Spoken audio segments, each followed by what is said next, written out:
Não é Fernando Diniz, não. É só FD, entendeu? É sério? Tá rindo, pô. Ô, Benê, e o Flamengo já iniciou a preparação para o jogo decisivo contra a LDU no Maracanã. A gente vai ver a reportagem e na volta o Benê comenta as novidades para essa partida. Rodolfo. O lema no rubro-negro essa semana é vencer. O Flamengo tem uma decisão na quinta-feira em que a vitória é o que mais interessa. O desafio será em casa, pela Libertadores, em que a equipe não anda muito bem. Até agora, o time soma 5 pontos e é o terceiro colocado do Grupo C, atrás de Central Córdoba e LDU, próximo adversário, ambos com 8 pontos. Para se classificar para a próxima fase, o Flamengo precisa vencer os 2 próximos jogos. Mesmo assim, nessa primeira partida, precisa vencer por 2 gols ou mais para ultrapassar os equatorianos. Temos que demonstrar no campo. Tudo que você falou, você tem razão. Estamos fazendo uma Libertadores ruim. Estamos numa situação onde nós mesmos nos colocamos, né? E a lição é: não existe adversário na Libertadores fraco. Não existe. Porque se está na Libertadores é por algo. É porque ou foi campeão ou ficou na parte de cima da tabela do seu país. E nós nos colocamos nessa situação e também está nas nossas mãos poder sair dessa situação. A vitória no último sábado deu um gás a mais para a equipe que almeja continuar sonhando alto na Libertadores. E também o destaque de Arrascaeta. O uruguaio foi o autor do gol contra o Bahia. Nos últimos 7 jogos do Flamengo no Brasileirão, considerando os que Arrascaeta atuou, ele marcou 7 vezes e deu 3 assistências. Já na temporada 2025, são 10 gols. Com isso, está próximo de igualar o ano mais goleador pelo rubro-negro. O Flamengo precisa de toda a força de seus jogadores para o desafio. Mas para o jogo, o Felipe Luiz já terá o desfalque de Eric Pulgar. O chileno saiu machucado e, após exame, constatou uma pequena lesão no músculo posterior da coxa direita. O mesmo aconteceu com Alan. Os dois já começaram o tratamento. O substituto de Pulgar deve ser Everton Araújo.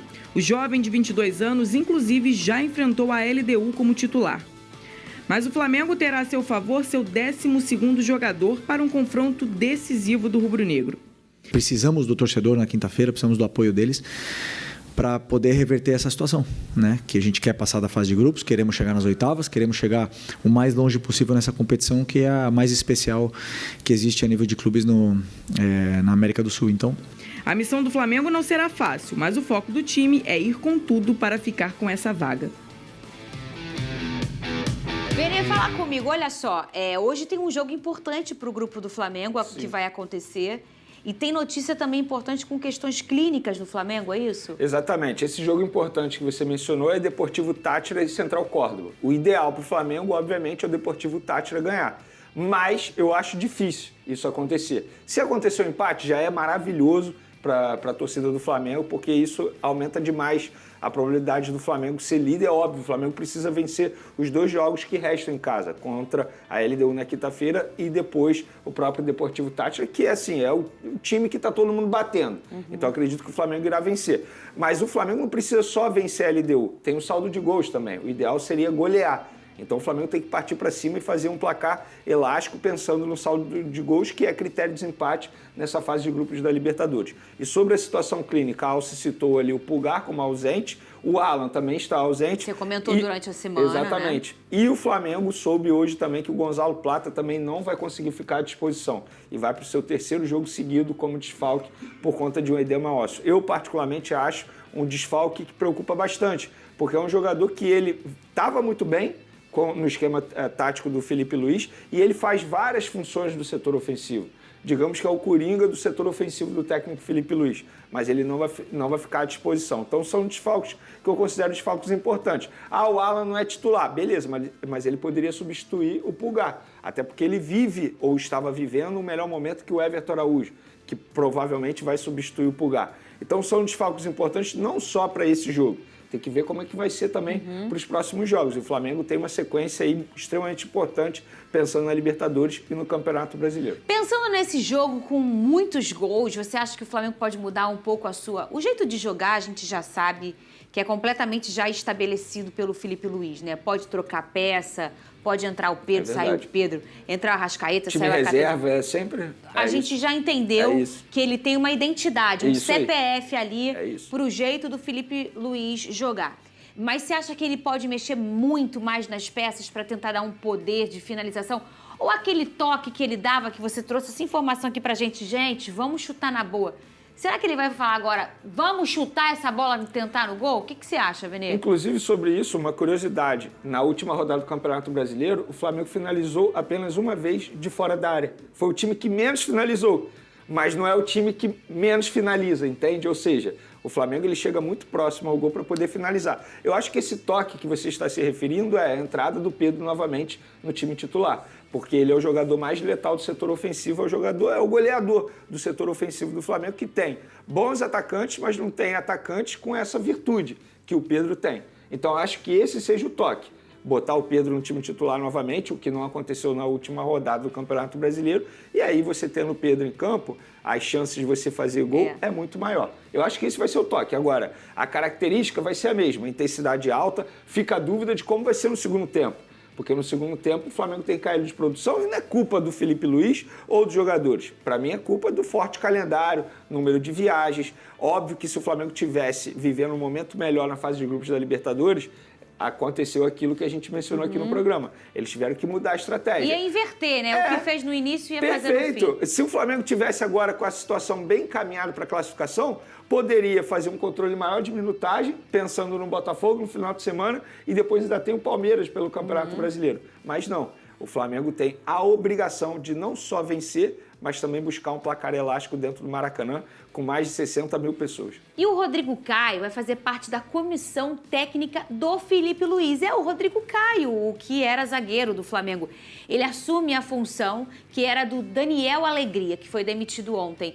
Venê, duas coisas aí para o nosso público entender. Primeiro, essa função do Rodrigo é tipo o Marcão no Fluminense? Ou não? Segundo, é do Felipe Luiz ou do Flamengo? Por exemplo, se o Felipe Luiz for embora, o Rodrigo Caio fica ou o Rodrigo Caio vai junto com o Felipe Luiz? Pelo que eu entendi, Fernando de Amar, ele vai fazer parte da comissão do Felipe Luiz no Flamengo. Se o Felipe Luiz for embora, isso aí vai ser um debate posteriormente, se ele vai continuar ou ele vai seguir com o técnico Felipe Luiz. Eu confesso para você que eu fui pego de surpresa porque eu não esperava o Rodrigo Caio se aposentar tão jovem. Ele tem apenas 31 anos e é um jogador que eu vi de perto. Foi um dos melhores zagueiros que eu vi com a camisa do Flamengo. O que ele fez em 2019, poucos conseguiram fazer com a camisa do Flamengo. Lamento, mas aconteceu. Mas ele vinha se preparando já há muito tempo. Ele fez cursos pela CBF. Como o Felipe Luiz também? Como o Felipe Luiz. É um cara que, assim, estudioso, inteligente. É um cara que já buscava isso e já pensava isso no pós-carreira. Mas eu fui pego de surpresa porque ele tem apenas 31 anos. Se você me perguntar se eu gostei, gostei. Porque ele é um cara que tem uma identidade com o Flamengo, conhece o ambiente do Flamengo, conhece o dia a dia do Flamengo e, assim, tem buscado evoluir. Agora, se ele é o ideal para essa função, quem sou eu para dizer isso? Ele é melhor que o Daniel Alegria, que estava lá e que o Felipe Luiz vivia elogiando quando o Flamengo estava indo muito bem em jogadas aéreas, que era a função do Daniel Alegria, porque era ele que treinava a jogada aérea no esquema tático do Felipe Luiz. Quem sou eu para dizer isso, se ele é melhor ou pior? Agora, o Rodrigo Caio, por que eu vou ser contra a chegada de um cara como esse, que tem muitos títulos com a camisa do Flamengo, uma identidade muito grande com a torcida do Flamengo? Por que eu vou ser contra? Se o Felipe Luiz quis o contratá-lo, se o José Boto quis o contratá-lo, é sinal que ele tem requisitos para poder assumir essa função. E nada impede ele evoluir ainda mais nessa função. Eu lembro do Maurício Barbieri, quando chegou em 2018, foi exatamente a mesma coisa. Existia aquele questionamento. Será que é um bom profissional? Ele é muito jovem. Será que vai fazer bem a ele? Hoje a gente vê o Maurício Barbieri sendo treinador. A gente pode questionar se ele é um bom treinador ou não. Mas na ocasião, ele chegou muito bem e depois assumiu o Flamengo. Então, boa sorte ao Rodrigo Caio, que, repito, tem uma identidade muito grande e é considerado por muitos torcedores do Flamengo ídolo do clube. Muito bem. E o Ancelotti é o novo treinador da seleção. A gente já falou isso aqui nesse programa. E ele já começa no próximo dia 26 de maio. A gente vai ver a reportagem e na volta vai olhar também o primeiro pronunciamento dele depois de confirmado o acerto. Cadê? É direto ou sonora? Então vamos embora, direto a... Cadê Ancelotti, o famoso Carlinhos, falando como treinador da seleção? Luce porque la CBF ha sacado este comunicado y es oficial y desde el día 26 soy el entrenador de Brasil. essa sobrancelha dele, que não faz botox de propósito pra mostrar que ele não tá feliz assim de ter vazado antes. Cadê? Aqui, ó. Isso aqui só sobe assim, Vene Casagrande, quando não tem botox na testa. Este homem fez uma cara de poucos amigos. Talvez por quê? Porque não era pra ter falado na hora que falaram, Vene? Você acha que é isso? Ó, Fernandinha, eu vou falar aquilo que eu pensei quando eu vi essa declaração dele pela primeira vez. Eu senti o Ancelotti extremamente incomodado com a situação. Eu acho que ele não gostou nem um pouco pelo fato do Edinaldo ter anunciado tão cedo, até porque ele ainda tem jogos à frente pelo Real Madrid. Então, acho que ele ficou muito incomodado, mas eu também entendo que o Edinaldo fez isso por questões políticas, porque a gente está lendo aí as notícias que ele tem o cargo dele ameaçado, né, como presidente, pode sair a qualquer momento. Então, eu acho que o fato dele ter anunciado o Ancelotti agora é uma proteção a ele, politicamente falando. Vocês vão tirar o presidente que contratou o Ancelotti, um dos maiores treinadores da história do futebol, um dos treinadores que mais conquistou o título no futebol, o cara que tem 5 Champions League. Vocês vão tirar esse presidente agora? Então, acho que o Edinaldo fez isso por politicagem. E o anúncio do Edinaldo, a gente vê um Edinaldo totalmente diferente. Ele não é de falar tanto, ele se mexendo todo, sabe, a linguagem corporal. Eu reparei exatamente nisso tudo. Foi uma proteção a ele mesmo, politicamente falando.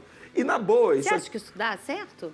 Eu acho que dá certo. Algumas pessoas podem pensar dessa forma. Como que a gente vai tirar o presidente que contratou o Ancelotti nesse momento? E aí fica o questionamento. Se o presidente sair, o Ancelotti continua. Acho que em relação ao Ancelotti, nada vai mudar, pelo contrário. Inclusive o Ancelotti, para ele, vai ser maravilhoso, porque ele vai ficar apenas um ano. A Copa do Mundo é daqui a um ano. Depois ele pensa no futuro dele, se ele volta para um grande clube europeu ou não. Então, assim, eu acho que para o Ancelotti não vai mudar em nada. Eu acho que Edinaldo só pensou nele mesmo, politicamente falando. E eu não falo isso em tom de crítica, em tom pejorativo. Ele é político. Ele é presidente da CBF. Ele está pensando nele, no cargo dele. Agora, em relação ao Ancelotti, ao trabalho do Ancelotti, eu acho que nada vai mudar. Inclusive, tem um outro jogador que eu esqueci de mencionar ontem, que eu acho que ele vai... Você falou o Casemiro Eu falei ontem. o Casemiro. Richarlison, atacante que Pombo. trabalhou com ele no futebol inglês. Ele é apaixonado pelo Richarlison também. Eu acho que o Richarlison deve estar extremamente animado com essa possibilidade de retornar à seleção É brasileira. porque ontem eu perguntei ao Vene qual o jogador que deve voltar aí a figurar a lista de convocados com a chegada do O Ancelotti. Casemiro, para mim, vai ser capitão dele. Ele logo falou, o Casemiro, né? capitão. Que é um jogador que o Ancelotti admira muito. E aí você lembrou, então, o Richarlison. Agora, você traz um ponto, hein, Vene? Ele não tem nada a perder, né? Nada! Um ano à frente da seleção brasileira, com Fernandinho, uma Copa, o cara com vai ganhar 5 material milhões, humano. pô. Imagina. Ó, salário alto. 5 milhões por mês, né, Por Vene? mês, exatamente. Salário alto. Pô, 5 milhões é um Muita salário coisa. alto. O cara querendo... Para ele, é 1 milhão de euros. É 800 isso. milhões de... 800 mil euros. É 800 mil que tá euros. bom em torno também, de, né? Tá ótimo, tá maravilhoso. E assim, ele vai ter a oportunidade de morar no Rio de Janeiro. Sim. Por mais que o Rio de Janeiro tenha seus problemas, é uma cidade maravilhosa, sem sombra de dúvidas. E ele não vai pegar as piores situações de viagem. Muito pelo contrário, ele tem pouquíssimos jogos à frente da seleção brasileira até a Copa do Mundo.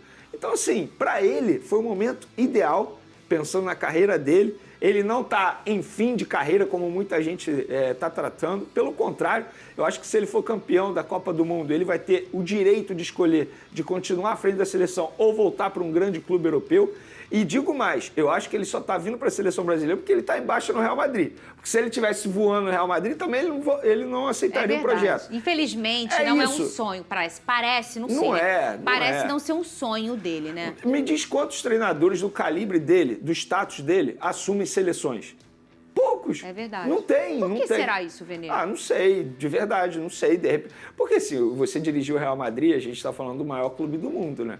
Então... Mas a seleção é a maior seleção do mundo, Pois né? é, mas olha o ambiente que a seleção oferece para um treinador. Não é dos melhores também. Há de convir com isso. Assim, o momento da seleção brasileira é terrível, sobretudo nos bastidores da CBF. Mas, repito, para o Ancelotti não vai mudar em nada e para ele é o momento ideal mesmo para ele assumir a seleção brasileira. Querendo ou não, é a seleção brasileira. Pois é, Estamos falando gente. da seleção que mais conquistou Copa do Mundo. E que tem material humano até hoje. E que não ganha desde... E esse material humano, ele conhece vários de perto. Sim. Não só por conviver no dia a dia, mas também por enfrentar. Vamos lá, o Rafinha. Ele conhece o Rafinha. Enfrentou o Rafinha várias vezes. O Rafinha é destaque do Barcelona. Vamos lá, Richarlison, ele conhece. Vai lembrando, o próprio Thiago Silva, que hoje está aqui no Fluminense, ele conhece vários jogadores brasileiros. O Vini, o Rodrigo. Exatamente. Isso aí nem se fala. E muito se fala assim, mas lá no Real Madrid o Rodrigo não é utilizado por ele, o Rodrigo até quer sair, segundo a imprensa espanhola. Eu acho que, independentemente disso, ele vai continuar chamando o Rodrigo. Claro. O Rodrigo é um jogador extremamente importante para a seleção brasileira. O Endrick, que não estava sendo chamado. Será que ele vai chamar? Eu acho que vai chamar. Não faz sentido ele não chamar o Endrick. Estamos falando de um jogador que, assim, um potencial absurdo, embora seja jovem. E o Endrick, ele não é utilizado porque nada mais, nada menos ele tem. Mbappé lá, Vinícius Júnior, o próprio Rodrigo. Enfim, tem outros jogadores. Garoto, né? Exatamente, ainda está em processo. O processo que o Vinícius Júnior passou, o Endrick está passando nesse momento. Então, acho que assim... todo mundo fala que ele adora trabalhar com brasileiro, Ele né? adora. E ele é um treinador que ele sabe se adaptar muito bem ao que o elenco oferece para ele. Foi assim desde sempre. Então, você, torcedor brasileiro, não se assuste se ele utilizar 3 zagueiros, tá? Soube dessa informação. Não se assuste se ele utilizar 3 zagueiros na seleção brasileira.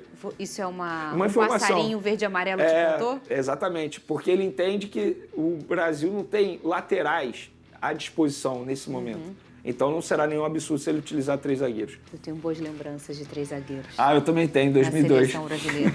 Também tenho, eu lembro disso. Nenhum problema com... Deixa eu não vácuo. Não, eu não vi, eu fechei o olho porque eu tava lembrando. Eu lembro disso, cara. E olha aqui, eu não tenho... Vai botar no Botafogo, eu vou xingar.